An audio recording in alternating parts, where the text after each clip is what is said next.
to effectuating this administration's sanction policy, and that's what you saw and the world saw take place yesterday. And because he said the president is trying to do a lot of things at once, he talks a lot about how he thinks the way to bring down prices for everything would be to bring down the cost of energy.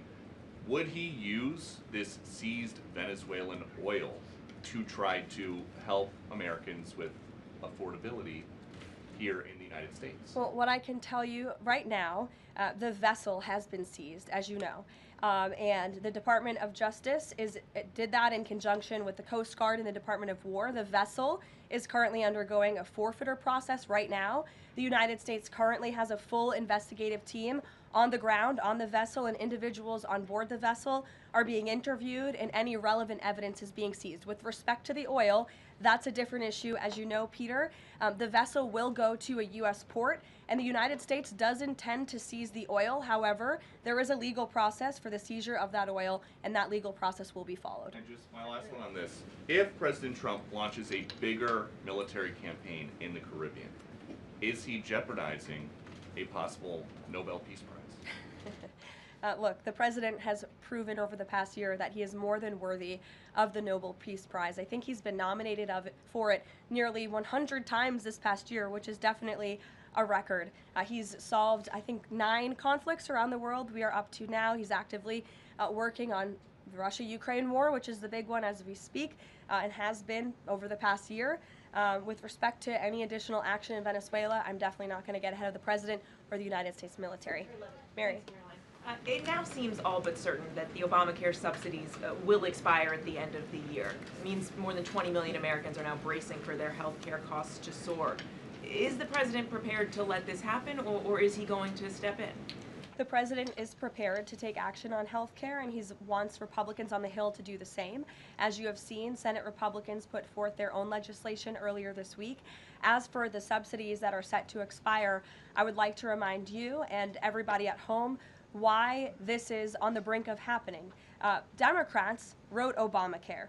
They passed it without a single Republican vote, and then they ballooned it with these expensive COVID subsidies that completely distorted the health insurance market. And then they doubled down, extending those subsidies and setting their own expiration date right now in 2025, which the administration is obviously well aware of, and we are working. The president is working with his healthcare policy team here at the White House, as well as Republicans on Capitol Hill, to find a solution.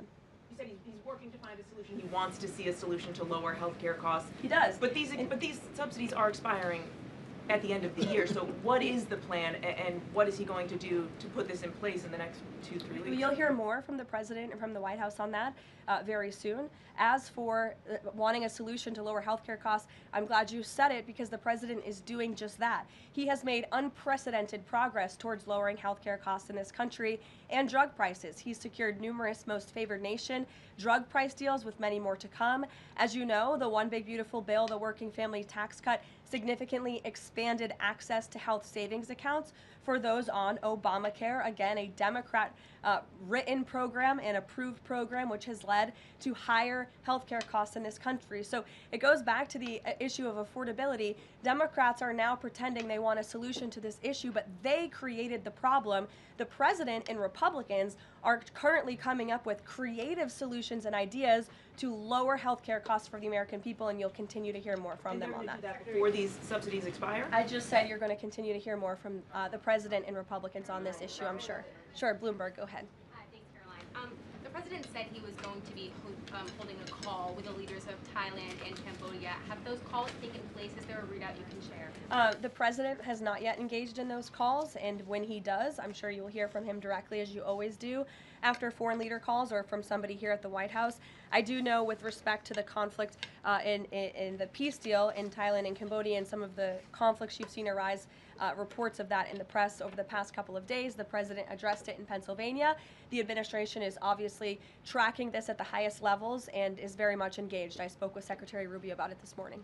And will senior U.S. officials be meeting Saturday with European